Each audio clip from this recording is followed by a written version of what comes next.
Meus irmãos, graça e paz a todos, boa noite, tudo bem? Bom poder revê-los nesta noite de celebração e bom poder também compartilhar da palavra do Senhor aquilo que o Senhor tem falado ao meu coração nesses dias. E nós vamos meditar sobre esse tema, bases para a felicidade da família. A gente tem dificuldade muitas vezes de definir o que vai pregar. Dessa vez eu não tive dificuldade de definir o que vai pregar, eu tive dificuldade de definir o tema da pregação. Porque eu acho que daria para encaixar vários temas aqui. Mas vamos pensar em bases para a família, para a felicidade da família.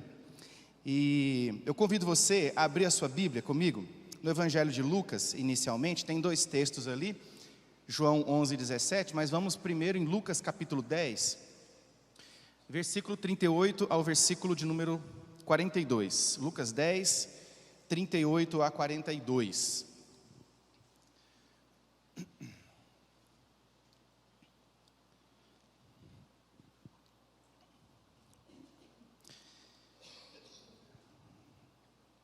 Lucas capítulo 10, versículo 38. Caminhando Jesus e os seus discípulos, chegaram a um povoado onde certa mulher chamada Marta o recebeu em sua casa. Maria, sua irmã, ficou sentada aos pés do Senhor, ouvindo a sua palavra. Marta, porém, estava ocupada com muitos serviços e, aproximando-se dele, perguntou: Senhor, não te importas que a minha irmã tenha me deixado sozinha com o serviço? Dize-lhe que me ajude. Respondeu o Senhor: Marta, Marta, você está preocupada e inquieta com muita coisa, todavia apenas uma coisa é necessária. Maria escolheu a boa parte, e esta não lhe será tirada. Amém. Até aqui. O outro texto a gente vai ler depois, tá bom? Vamos orar mais uma vez? Senhor, muito obrigado por esse tempo, muito obrigado porque podemos, como irmãos, como família do Senhor, meditar na Tua palavra com liberdade, a liberdade que o Teu Espírito nos dá, a liberdade que temos no nosso país de abrir a nossa Bíblia e poder ler e sermos edificados por ela. E Deus, nós não queremos atrapalhar o Teu mover nesse lugar. Nós não queremos, Pai, atrapalhar aquilo que o Senhor quer fazer, por isso nos ajuda, dá-nos entendimento, dá-nos, Deus, compreensão da Tua palavra e daquilo que o Senhor de fato quer falar ao nosso coração nessa noite como igreja, como famílias. Muito obrigado, Deus, pela vida dos meus irmãos que estão aqui, pelas famílias que estão aqui representadas, porque eu sei que antes mesmo de existir no coração dos meus irmãos o desejo de estar aqui nessa noite, o Senhor já havia determinado que aqui eles estariam. Por isso, Deus, eu sei que o Senhor tem algo a falar sobre os meus irmãos nessa noite. Então, Pai, abre o nosso coração e nos dá o entendimento pleno daquilo que o Senhor quer ministrar a nós nessa hora, pela Tua palavra, em nome de Jesus. Amém e amém. Meus irmãos, quando nós falamos de felicidade, nós estamos falando de algo que todo mundo deseja. Todos nós queremos ser felizes. E todos nós gastamos a nossa vida. Gastamos o nosso tempo, gastamos todos os nossos esforços e muitas vezes todos os nossos recursos com essa justificativa de que nós queremos e buscamos a felicidade. Talvez a grande justificativa de toda a nossa luta, de toda a nossa correria, de todos os nossos esforços, talvez a grande justificativa por todas as lágrimas que muitas vezes nós derramamos, pelos sonhos que construímos, as batalhas que enfrentamos, todo dia, a grande justificativa é a busca pela felicidade. E quando a gente fala de família, a gente até derrete. Quando a gente fala de filho, quando a gente fala de neto, aí quando fala de neto, é aí que derrete mesmo. Porque se tem um bichinho que derrete assim as pessoas, são os netos, né? Quando a gente fala de família, a gente se derrete, a gente fala assim, bate no peito e a gente diz assim: tudo que eu faço é por eles. Tudo que eu faço, tudo que eu busco, tudo que eu procuro, tudo que eu construo é por eles, é pela minha família. Não menosprezando isso, mas ao mesmo tempo pensando que em um outro lado, eu creio que muitas das buscas que nós realizamos diariamente na nossa vida, elas vão apenas nos dar momentos de alegria. Muitas das buscas que nós desesperadamente desenvolvemos ao longo da nossa vida e ao longo dos nossos dias, São buscas que vão apenas tampar um espaço breve de necessidade que nós julgamos ter. E muitas dessas conquistas nem sempre têm o poder de nos colocar numa direção que nos conduza à felicidade. Pastor, mas tem diferença uma da outra, uma coisa da outra? Tem diferença. E quando nós olhamos para a palavra de Deus, nós vemos ainda mais claro essas diferenças. Mas de um modo bem rápido, para a gente não gastar muito tempo aqui nessa parte, alegria nada mais é do que um sentimento momentâneo de contentamento. É momentâneo. Então nós vivemos buscando momentos que vão nos dar essa sensação de prazer. E o prazer que a alegria, simplesmente a alegria dá, é um prazer que não se sustenta por muito tempo.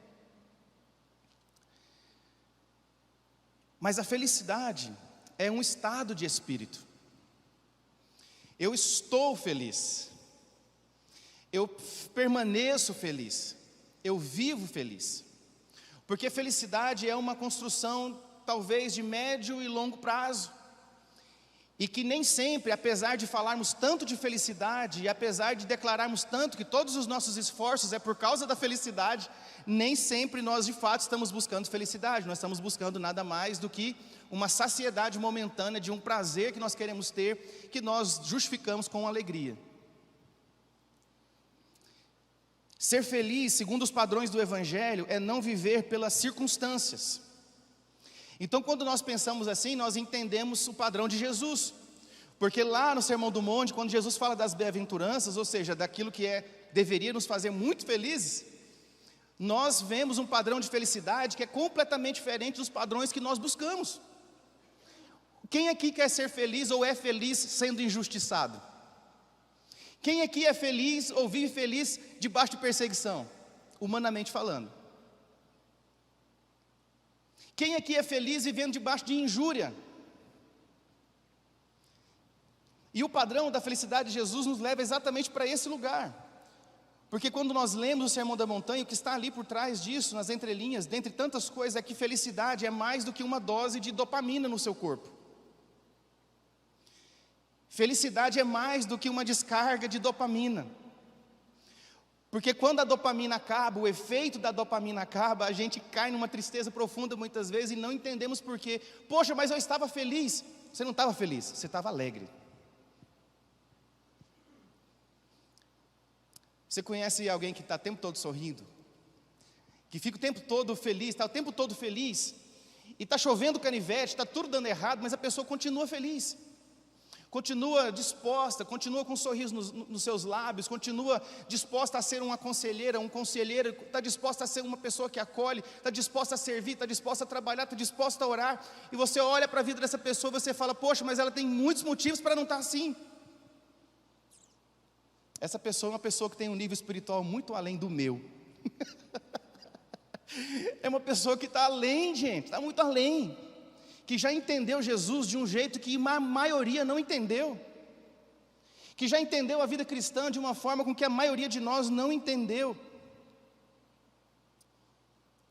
Nós vivemos num mundo que está perdidamente doente, e em nome de Jesus, você não vai sair desse mundo tão cedo. A nossa missão, ela tem que ser desenvolvida nesse mundo doente, perdido, é aqui e agora. Mas esse mundo está adoecendo, buscando um padrão de felicidade que não é o padrão de Deus. Cada vez mais. E talvez a igreja também seja esse lugar que precisa ouvir isso nessa noite.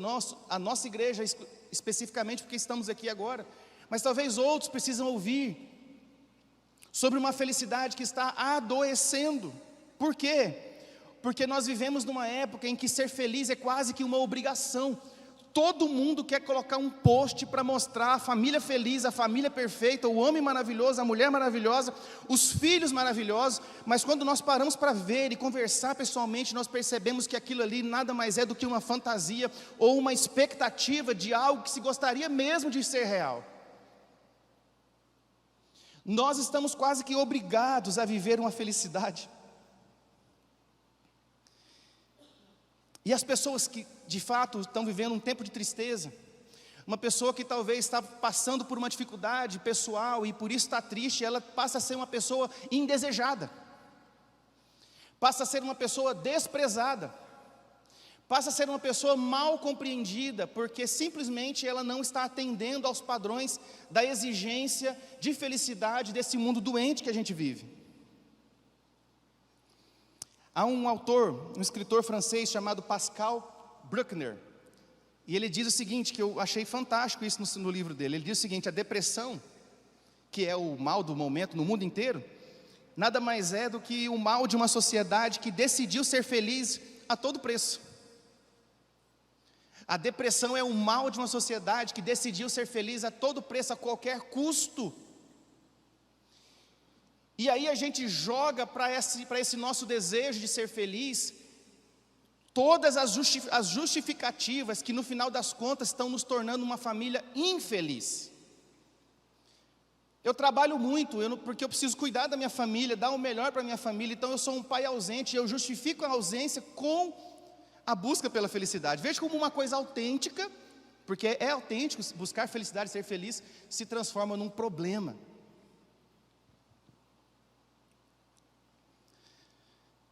E eu quero olhar para esse texto. Você pode estar pensando, o que tem a ver uma coisa com a outra, né? Eu quero olhar para esse texto com o objetivo de encontrar nessa família alguns detalhes que vão nos motivar a termos um padrão de felicidade segundo a palavra de Deus. Jesus está em Betânia, e Betânia é uma aldeia muito pobre, que era um lugar muito simples, mas apesar disso tudo era um lugar muito frequentado por Jesus. Muitas vezes Jesus estava em Betânia, especialmente no início do ministério itinerante de Jesus, lá em Mateus 21, você pode ver isso, Marcos capítulo 11, quando o ministério itinerante de Jesus começa, Betânia é um dos lugares mais frequentados por Jesus, mas há um lugar em Betânia que é mais ainda frequentado por Jesus, que é a casa dessa família.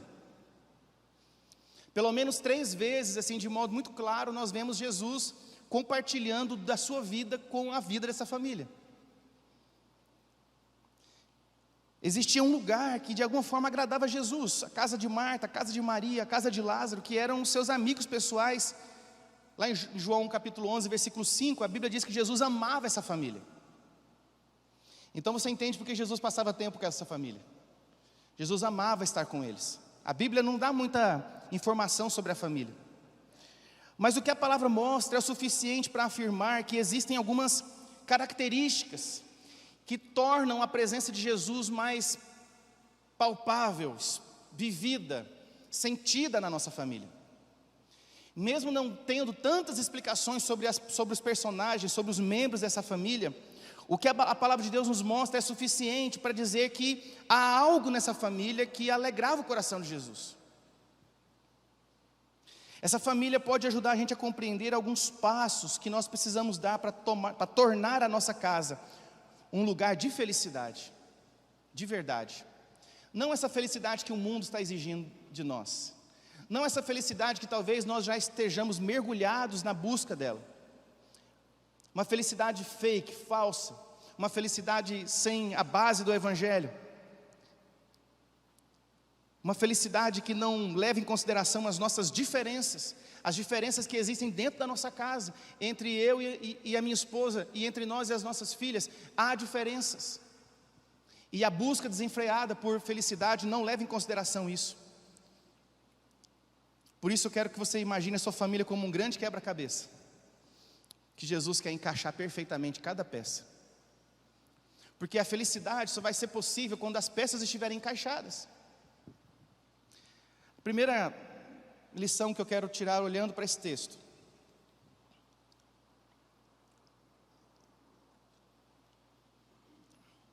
a família que quer ser feliz precisa ter as portas da sua casa abertas para Jesus.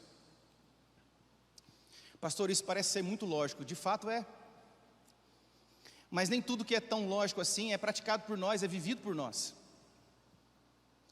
Porque quanto mais tempo eu passo vendo famílias, e lidando com famílias e aconselhando pessoas, mais eu vejo que Jesus não tem acesso a todas as áreas da nossa vida.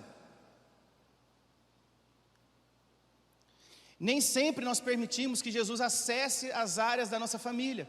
Apesar de declararmos que a nossa família é do Senhor, apesar de declararmos que queremos Jesus, nem sempre Ele é permitido entrar e acessar determinadas áreas da nossa família. Jesus e os seus discípulos gostavam de estar com aquela família e esse era um sentimento recíproco. Felicidade para nós é ter a certeza de que Jesus está de fato na nossa casa. É ter a certeza de que Jesus está de fato ocupando todos os espaços da nossa família. É ter a certeza de que a nossa família é um lugar onde Jesus gosta de estar. É ter a certeza de que a nossa família é um lugar onde Jesus gosta de partilhar e saber que só Ele pode nos dar a habilidade que precisamos para fazer com que esse quebra-cabeça se junte. Por que eu preciso garantir, ter a certeza que Jesus está na minha casa? E que todas as áreas da minha casa estão abertas para Jesus, porque só Ele pode nos dar a habilidade de juntar esse quebra-cabeça.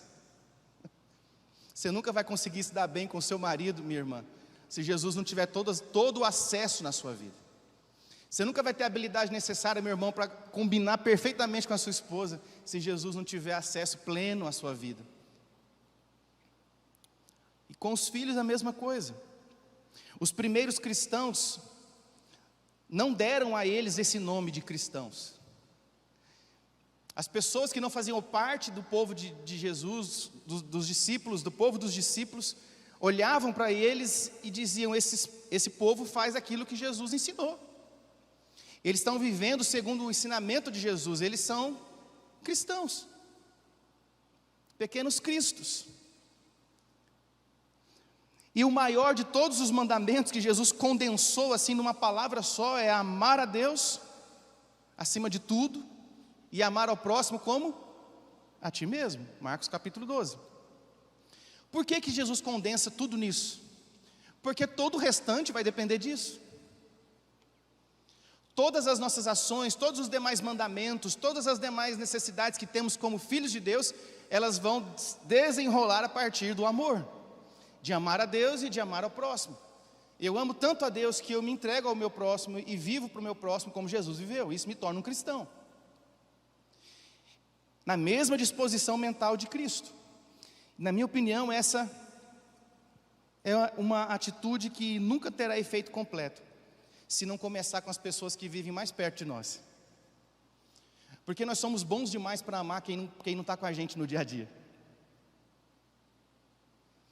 Nós somos, cristãos assim, exemplares. Quando eu tenho que ajudar o outro. Mas quando eu tenho que servir a minha esposa, quando eu tenho que servir aos meus filhos, e preciso ensinar aos meus filhos, às minhas filhas no caso, o que é servir, parece que esse efeito do amor nem nos alcançou ainda. 1 Timóteo capítulo 5, verso 8, você sabe esse versículo de cor? Quem não cuida dos seus parentes, e especialmente os da sua própria família, negou a fé, é pior do que os descrentes, do que um descrente. Alguém que diz que tem fé em Jesus, que ama a Deus, que vive segundo os princípios de Deus, mas não é capaz de amar a sua casa, amar a sua família, é alguém que é pior do que um descrente. Porque além de tudo é um baita de um mentiroso, que tem coragem de abrir a boca para dizer que ama a Deus, mas não tem coragem de amar a sua esposa de um modo sacrificial, como a Bíblia nos ensina.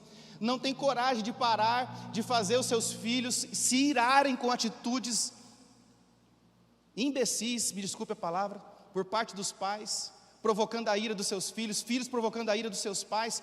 Nós somos perfeitos cristãos, quando estamos aqui dentro. Mas quando a gente precisa encarar a realidade da vida, nem sempre é assim.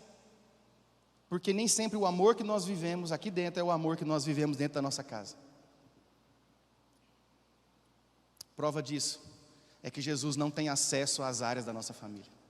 Tem pecados que já se transformaram em pecados de estimação da nossa casa. Pecados de estimação da nossa família. Pecados de estimação dos nossos filhos. E aí a gente diz que temos problemas. Você não tem problema, você é um pecador. Eu tenho problema nessa área, pastor. Você não tem um problema, você peca nessa área. Pastor, eu tenho um problema com pornografia, eu não consigo viver. Isso não é problema, isso é pecado. Pastor, eu não consigo deixar de ser um adúltero, não consigo deixar de ser uma adúltera. Você não tem problema com isso, você peca, você tem pecado e vive em pecado sexual. Entenda isso. O pecado não é um bichinho de estimação que você tem que cuidar debaixo do braço, não. O pecado você tem que confessar, se arrepender, ser curado.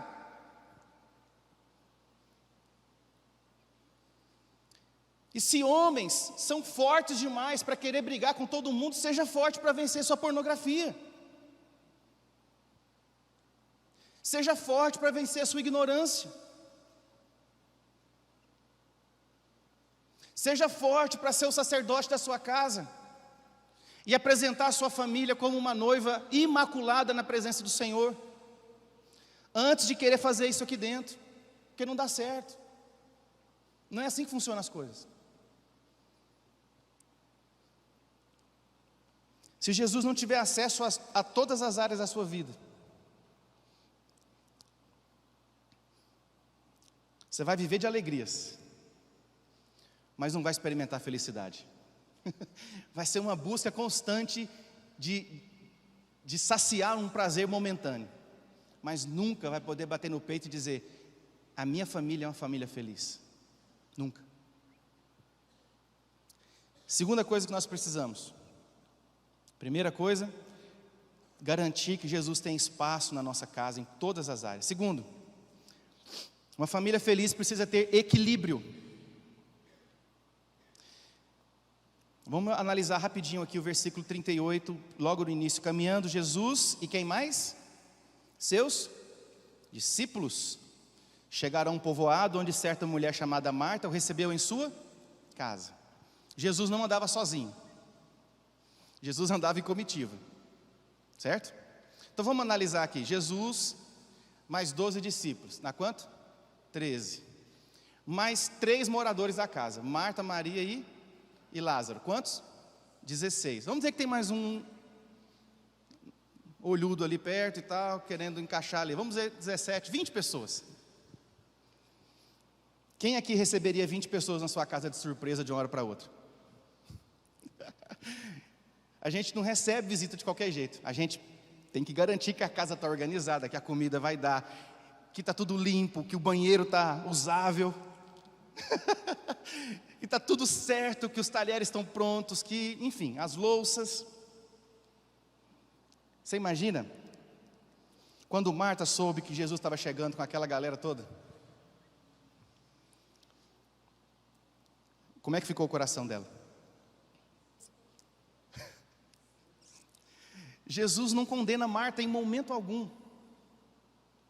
E talvez essa passagem do Novo Testamento seja uma das passagens mais mal interpretadas. Jesus não condena Marta. Se você entender o contexto, Jesus começou uma caminhada lá no capítulo 9, depois você lê um pouquinho, você vai ver Jesus vindo lá de tantos lugares, e seus discípulos, e os seus seguidores e tal. Quando ele chega naquela casa, você imagina que está todo mundo sujo, fedido, suado, com fome, com calor. Entende o contexto? Você vai perceber que a preocupação da Marta é legítima. Ela era a dona da casa. Ela era a dona da casa. As 2 irmãs e Lázaro amavam Jesus entende essa família? Essa família era tão querida por Jesus que foi alvo talvez da expressão mais humana de Jesus, que foi chorar. Jesus chorou por causa de Lázaro, quando soube que ele havia morrido.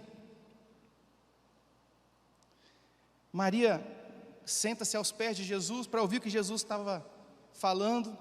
Muito provavelmente, segundo muitos analistas, escritores e estudiosos da Bíblia, estudando os livros, as escrituras na língua original, dizem que muito provavelmente Maria também estava servindo, mas quando começou a ouvir Jesus, ela largou tudo e se sentou aos pés de Jesus. Maria estava envolvida com a fala de Jesus e Marta envolvida com os afazeres, correto? Ok aqui? Então, como eu disse, isso é muito mal interpretado muitas vezes, porque muita gente coloca Marta como uma mulher displicente. Muita gente coloca Marta como uma tipologia de uma pessoa que está apegada às coisas do mundo e esquecem de Jesus. E colocam Maria como uma tipologia de uma pessoa que escolheu, largou tudo e escolheu Jesus, porque ela é uma pessoa muito mais santa do que Marta, muito mais dedicada a Jesus do que Marta. Isso não é correto, porque a questão aqui, e me parece muito claro isso, é que Jesus não condena nem Marta e nem Maria, porque o que Jesus está querendo mostrar para nós aqui agora é que o que falta é equilíbrio. O que falta naquela família é equilíbrio sobre o conceito de servir. Para Marta, o conceito de servir, ela era trabalhando, mão na massa. Para Maria, o conceito de servir era devoção. Uma queria garantir que o café da manhã fosse igual ao de hotel. Fica a dica. A outra quer garantir que o altar esteja impecável e pronto para receber Jesus. Entende isso? Que as condenações que nós fazemos muitas vezes sobre Marta são as condenações que nós fazemos sobre aqueles que muitas vezes não aparecem nos holofotes, que não são visíveis, é o trabalho que se vê, mas não se vê quem fez o trabalho. A questão aqui é equilíbrio. Isso fica claro lá no verso 40, quando Marta diz: Senhor, não te importa que a Maria esteja aí sem fazer nada e eu estou aqui fazendo tudo? Senhor, o Senhor não está ligado que eu estou me matando aqui para servir 20 pessoas e a Maria está sentada? Poxa, ela tinha que me ajudar. O Senhor não vai falar nada? Você percebe a divisão de entendimento entre Marta e Maria? E Jesus diz para ela: Marta, ele fala 2 vezes, Marta, Marta. Isso aqui é uma expressão de carinho, não é uma expressão de reprovação. É como se ele pegasse no colo e falasse: vem cá, minha filha. É isso. No hebraico é isso. No grego é isso. Vem cá, minha filha. Eu não vou tirar dela o que ela escolheu, mas para você bastava fazer uma coisa. Jesus não está dizendo que ela deveria escolher fazer o que Maria fez.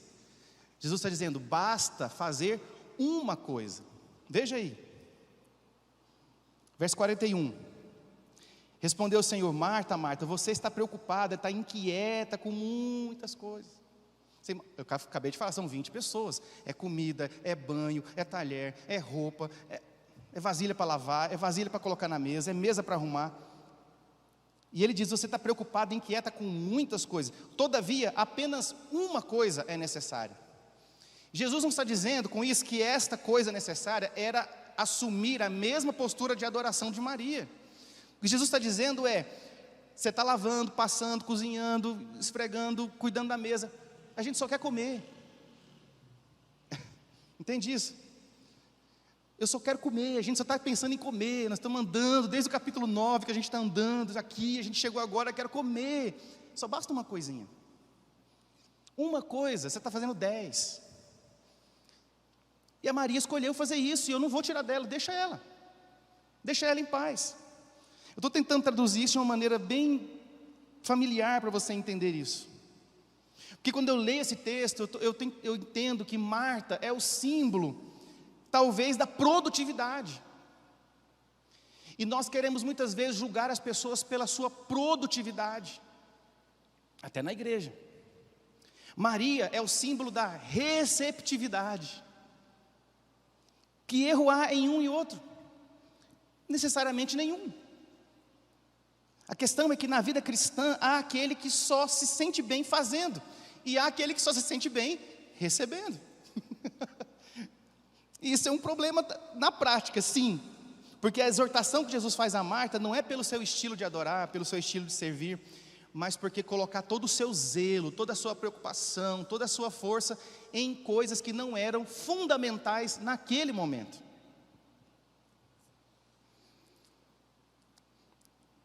O que Jesus diz a Marta é: eu estou colocando diante de você apenas uma coisa, Marta.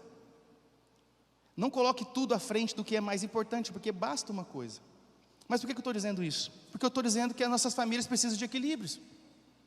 Nós precisamos viver uma vida familiar equilibrada. Você que não casou ainda, pensa nisso. Porque se você não consegue equilibrar o seu namoro, o seu noivado, cuidado, talvez você não consiga equilibrar seu casamento. Ninguém está mandando você casar. Se quer casar, comece a organizar agora. Deus está nos dizendo por meio da sua palavra que a nossa vida, a nossa família precisa ser equilibrada. Ambos as naturezas, os tipos de natureza precisam ser santificados pela fé. O que produz muito, o que trabalha muito, o que é muito devoto. Todos os dois precisam ser alcançados pela fé, que transforma, que santifica, que equaliza a nossa direção. Por quê? Por que isso precisa acontecer, querido? Porque ou eu vivo um ativismo religioso maluco, ou eu vivo uma passividade que não produz nada. O que Jesus está dizendo, permitindo que esse relato de Marta e Maria e Lázaro esteja diante de nós, é exatamente isso. Nós não podemos viver os extremos, o extremo da atividade e o extremo da passividade que essa devoção cega muitas vezes pode provocar em nós. As pessoas que têm o caráter de Marta na sua maneira de adorar, vão cair facilmente nesse ativismo. E esse ativismo confunde aquilo que fazemos para Deus, o tempo que gastamos fazendo e produzindo para Deus na igreja, com o tempo que temos com Deus. Entendeu isso? Quem faz demais, tem essa atividade doida, essa proatividade muitas vezes, corre o risco de confundir esse tempo de serviço com o tempo de adoração, com o tempo de devocional, com o tempo de qualidade com o Senhor. Por outro lado, as pessoas que têm o caráter de Maria vão facilmente confundir a devoção com essa atitude passiva e infrutífera. Quantos de nós vivemos esses extremos na nossa casa? E talvez por isso não conseguimos dar norte, dar direção para a nossa família.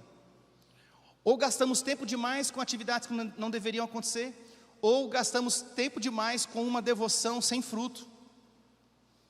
Pastor, mas isso tem lógica? Claro que tem, porque Tiago diz no capítulo 2, versículo 26, que a fé resulta em obras.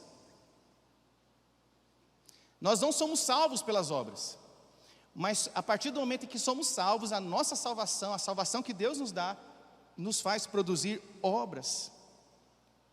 A fé sem obras, ele diz, é morta. Uma família equilibrada desfruta sim dos benefícios do trabalho, mas desfruta também dos benefícios de uma devoção frutífera, de um trabalho frutífero e uma devoção frutífera. Eu não posso simplesmente abraçar o caráter da personalidade de Marta, ou abraçar o caráter da personalidade de Maria, e me esquecer de que esses dois extremos são prejudiciais para a nossa família. E são prejudiciais para a igreja. Trabalha muito e não tem tempo com Deus. Ou adora demais, fica demais aos pés de Jesus e usa isso como justificativa para não produzir nada, para não fazer mais nada. Não tenho nada para fazer, eu estou adorando a Senhor. Jesus não chamou a gente para ficar parado. Temos muito o que fazer. O zelo da obra equilibrado com o sossego da devoção. Eu sinto isso, que Maria está sossegada aos pés de Jesus. É o zelo, a preocupação da obra com o sossego da devoção aos pés de Jesus. Então nós precisamos garantir que Jesus tem acesso à nossa casa, mas precisamos também ter certeza de que a nossa família é equilibrada. Trabalho com devoção, zelo com o sossego. Amém? Último lugar, e não menos importante, e aí eu quero que você vá para João, capítulo de número 11. João 11, versículo 17.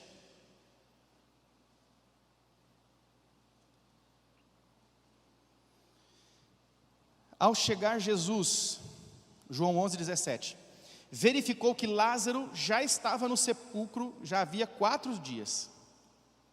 Betânia estava a cerca de 3 quilômetros de Jerusalém, e muitos judeus tinham ido avisar Marta e Maria, visitar Marta e Maria para confortá-las pela perda do irmão. Terceiro lugar, Uma família feliz precisa passar por problemas. Pastor, isso não tem lógica. Não tem. A Bíblia não tem lógica mesmo. A Bíblia é um livro de fé, não um livro de lógica. Uma família feliz, ela precisa passar por problemas. E eu vou agravar mais isso ainda. Precisa passar por problemas que só Jesus pode resolver. É isso que a palavra está nos apontando.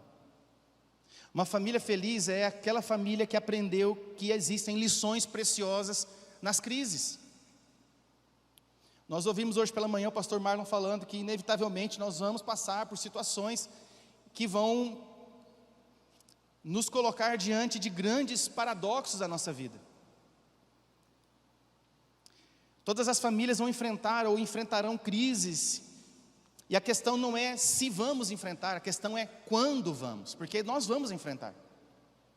E essas crises vão surgir de todo jeito, crises no relacionamento entre os cônjuges, crise com os filhos, crise de espiritualidade, crise financeira, crise na saúde, enfim. Talvez você esteja vivendo alguma dessas crises e por isso você está aqui nessa noite. Eu espero que você seja encontrado pelo Espírito de Deus nessa hora. Todas as famílias vão enfrentar essas crises. E as lições são aprendidas quando a gente deixa Jesus chegar nas nossas crises. Quando deixamos Jesus chegar e dar razão, como o pastor Marlon falou hoje, exatamente igual. Quando Jesus chega e dá razão e dá sentido ao tempo da tribulação que estamos vivendo.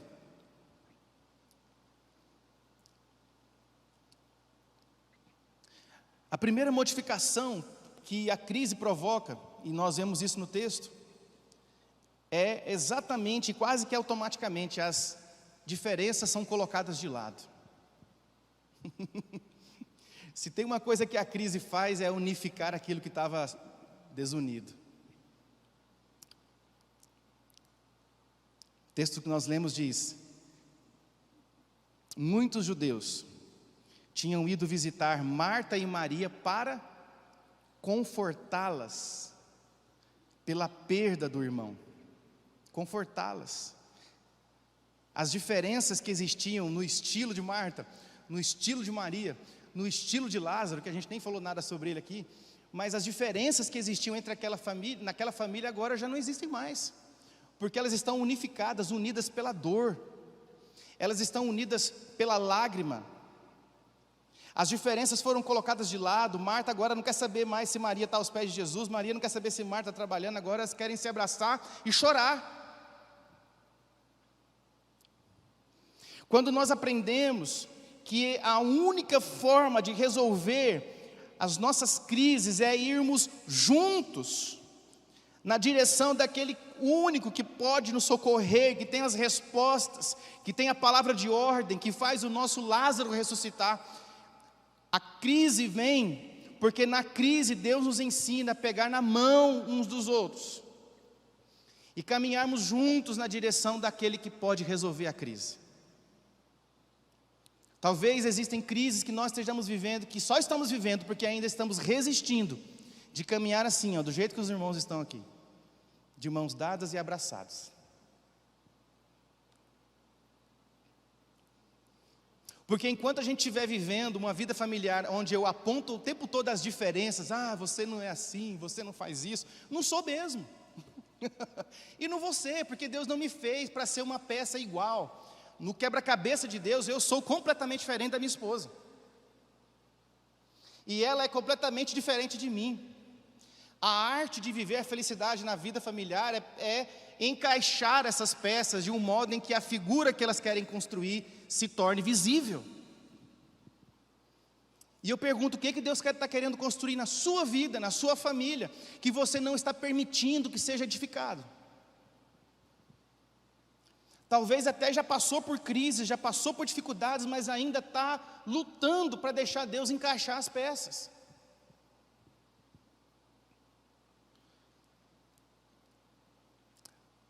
As duas precisavam de conforto, porque nas crises familiares nós precisamos entender que nós vamos passar por um tempo de unificação e fortalecimento da nossa família. Marta julgava Maria pela falta de trabalho. Certamente Maria julgava Marta pela falta de devoção. Agora as duas se juntam para chorar juntas.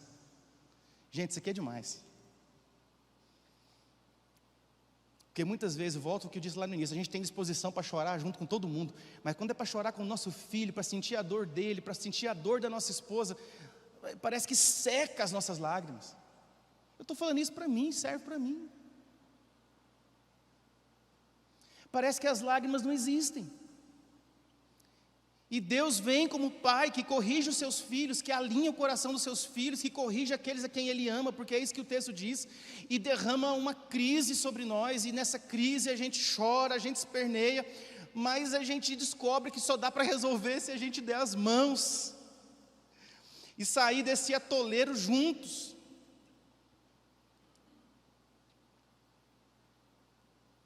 Jesus é o único que pode solucionar as crises mais difíceis da nossa família, independente do seu estilo de adoração, independente do seu jeito de ser. Jesus é o único que pode resolver essas crises. Eu penso que nem sempre o maior milagre que a gente precisa é a ressurreição de um Lázaro na nossa casa.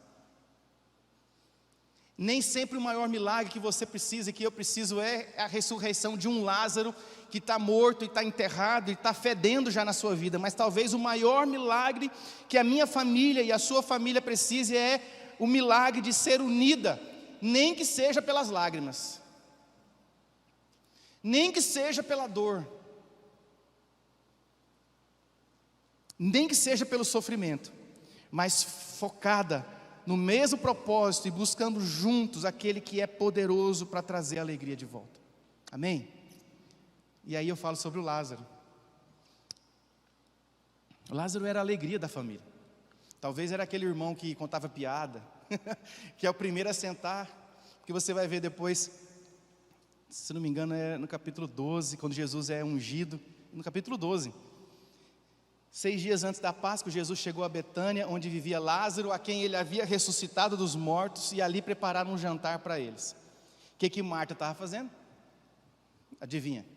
Servindo. E Lázaro estava onde? No versículo 2, João 12, capítulo 2. Prepararam um jantar para Jesus, Marta servia, enquanto Lázaro estava na mesa. Talvez é o cara da história, o cara que gosta de contar história, contar uma piada, fazia Jesus rir, fazer os discípulos se alegrarem, descansar talvez do cansaço da viagem.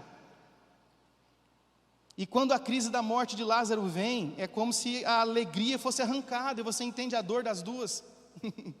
Talvez Lázaro é o cara que equilibrava a forma de ser de Marta e a forma de ser de Maria, é o irmão ali do meio talvez, que ajudava a equalizar essas coisas em casa, e quando Lázaro morre é como se essa peça do quebra-cabeça, sabe quando você pega um quebra-cabeça bem grande, monta tudo e perde uma peça? Aí você fala, caramba, agora o que eu vou fazer? Talvez Lázaro era essa pecinha. Se Marta representa o serviço, Maria talvez a devoção, Lázaro era a alegria dessa família. E não tem nada errado em ser alegria. Mas o que eu quero entender com isso, com você nessa noite, é que as famílias não podem estar estabelecidas na alegria. As famílias precisam estar estabelecidas na felicidade. Por isso eu falei tudo que eu falei no início sobre felicidade. Nós temos que construir, talvez fazer o caminho mais longo, mais árduo, mais complicado, mais trabalhoso, e construir felicidade, porque se falta a pecinha da alegria, eu não perco as estribeiras. Se falta a pecinha da alegria, eu ainda continuo com um sorriso. Se falta a pecinha da alegria, eu ainda continuo encontrando Jesus. Mesmo que eu precise ser consolado por alguém, como aconteceu com elas, ainda assim, o melhor lugar, o lugar para onde nós vamos é Jesus. E você vai entender isso já nesse finalzinho. Porque o problema organiza as nossas diferenças. Você pode repetir isso comigo? O problema organiza as nossas diferenças. Entenda isso. As crises que nós vivemos, que só Jesus pode resolver, traz a expressão de devoção que faltava na Marta e traz a expressão de trabalho que faltava na Maria. A crise constrói aquilo que nós julgamos muitas vezes. Mas fulano é preguiçoso, fulano só pensa em trabalhar. Entende isso? A crise equaliza isso. O tempo das lágrimas torna a sua família igual. torna você igual aos seus irmãos, torna você igual aos seus pais, torna você igual aos seus filhos. A lágrima equaliza isso. Você percebe isso no capítulo 11 de João? Volta aí no capítulo 11 de João, no versículo 21. João 11, 21, o que Maria diz? O que Marta diz? Senhor, se estivesses aqui, meu irmão não teria morrido. Agora para o verso 32. Versículo 32. Chegando ao lugar onde Jesus estava e vendo Maria, prostrou-se a seus pés e disse: Senhor, se estivesses aqui, meu irmão não teria morrido. Completamente diferentes, mas falando a mesma língua. São pessoas diferentes, são perfis diferentes. Um trabalha mais, o outro gosta de servir, de ser mais devoto e tal. Há um desequilíbrio entre elas, mas a dor, a tristeza faz essa família conversar e falar a mesma língua. As duas, quando se aproximam de Jesus, falam a mesma coisa: se o Senhor estivesse aqui, meu irmão não teria morrido. Você entende que Marta não era uma mulher desregulada, Marta não era uma mulher ligada às coisas supérfluas. Ela é a primeira, a Bíblia cita ela em primeiro lugar. Marta se aproximando de Jesus, reconhece o senhorio de Jesus, o poder de Jesus, e disse: se o Senhor estivesse aqui, meu irmão não teria morrido. Maria, em segundo lugar, encontra com Jesus um tempo depois e diz exatamente a mesma coisa. Queridos, para nós terminarmos, famílias estão vivendo infelizes porque simplesmente substituíram a união pela disputa. Não estamos vivendo felicidade nos nossos lares porque o nosso time não joga o mesmo jogo. Nós somos adversários vivendo debaixo do mesmo teto. Nós não jogamos vôlei. Qual é o objetivo do vôlei? Perdão, nós não jogamos frescobol. Qual é o objetivo do frescobol? Não deixar a bola cair. E aí, em vez de jogar frescobol, a gente joga vôlei. O objetivo é dar uma carimbada dessa bola na quadra do outro e ganhar o ponto. Nós tornamos a nossa família um celeiro de adversidades, porque nós criamos disputas. As diferenças não são vistas mais como algo para se equalizar, para se encaixar, como nós estamos vendo aqui nesse texto. As diferenças são bases para separar, para dividir, para questionar, para rejeitar. Nós substituímos a união pela disputa, perdemos a alegria de estar à mesa, perdemos a alegria do partilhar, perdemos o prazer das celebrações, decidimos buscar alegrias passageiras em tantos lugares, e em tantas coisas, em tantas pessoas, que esquecemos de investir para construir a felicidade da nossa casa, e isso criou famílias que gostam muito de murmurar, vivem mal o hoje e perderam a capacidade de sonhar e projetar o futuro. Esse é o retrato da família do nosso tempo. Famílias que murmuram muito, reclamam muito, não vivem bem o hoje e perderam a capacidade de sonhar. Por quê? Porque decidiram caminhar por um caminho da infelicidade. Deus está nos dizendo que essas famílias afrontam seus propósitos. Eu não tenho nenhum receio de dizer a você isso nessa noite. Famílias que vivem dessa forma estão afrontando os propósitos de Deus. E o pior, família de crente que está vivendo assim e está afrontando os propósitos de Deus. Porque quem não cuida da sua família é pior do que os descrentes. Brigas, concorrências, traições e todo tipo de desrespeito. Isso produz, além da infelicidade, um péssimo testemunho para nós como igreja. Um péssimo testemunho. Um péssimo testemunho. Pastor, por que eu preciso viver felicidade além de tudo isso que eu já disse? Porque a unidade da felicidade produz poder espiritual. Mateus capítulo 18, versículo 19 a 20, diz exatamente isso. Mas por outro lado, a ausência da unidade sempre vai ser prejudicial.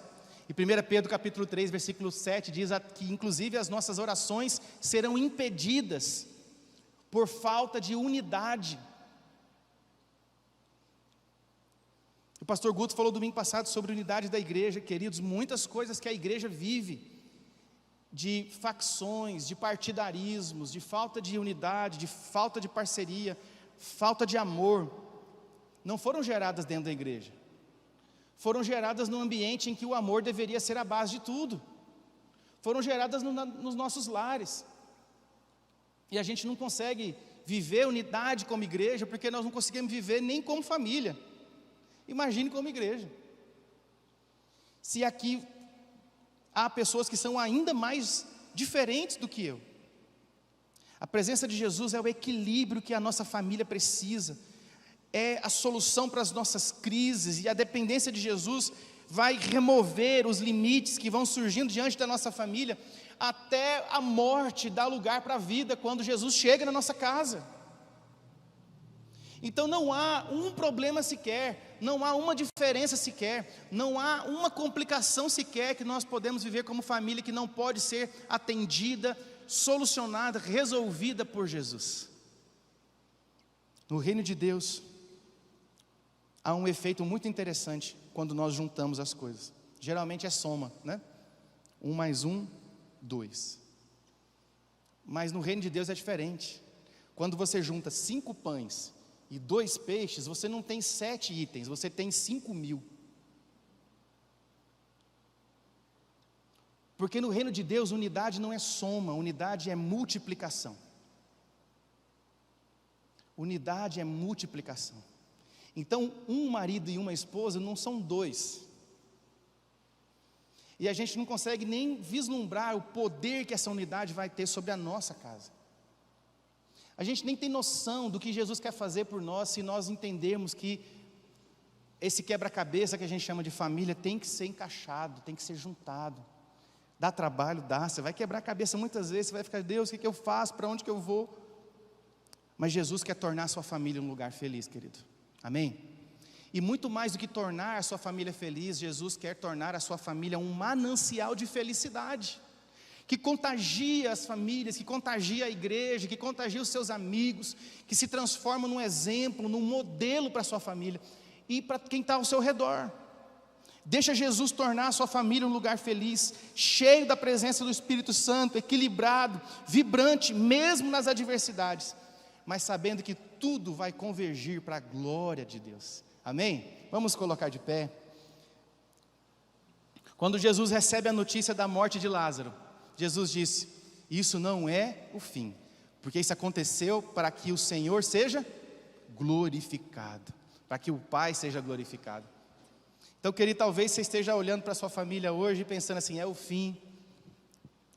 Há algumas áreas que você pode julgar como o fim, mas eu quero dizer a você, Jesus é especialista nas causas impossíveis. E o impossível dá lugar para as possibilidades. O impossível dá lugar para a vida de Jesus, se você der lugar para Jesus na sua casa. Então para de terceirizar as responsabilidades. Ah, pastor, o problema é a minha esposa. Ah, pastor, o problema é o meu esposo. O problema é você. Você é o problema. Vista a sua responsabilidade. Abrace a sua responsabilidade. Diga, Senhor, eu não vou abrir mão de viver aquilo que o Senhor quer que a minha família viva. Eu não vou abrir mão de viver a realidade do céu no meu lar e fazer esse quebra-cabeça se encaixar de uma forma que seja providencial ou sobrenatural, mas conduzido pelo Senhor. Amém? Eu convido você a cantar essa canção nessa perspectiva de que a nossa família é uma bênção do Senhor, de que a sua esposa, os seus filhos, o seu esposo, se você é casado, casada, é bênção do Senhor na sua vida, foi providência de Deus. Talvez você não entenda, pastor, meu marido é bruto e tal, tudo bem, eu entendo isso, não desmereço o seu sofrimento, mas de alguma forma Deus tem um plano para a sua vida, de alguma forma Deus tem um plano para a sua família, de alguma forma Deus tem um plano para o seu futuro. Vamos entender isso pela fé, em nome de Jesus.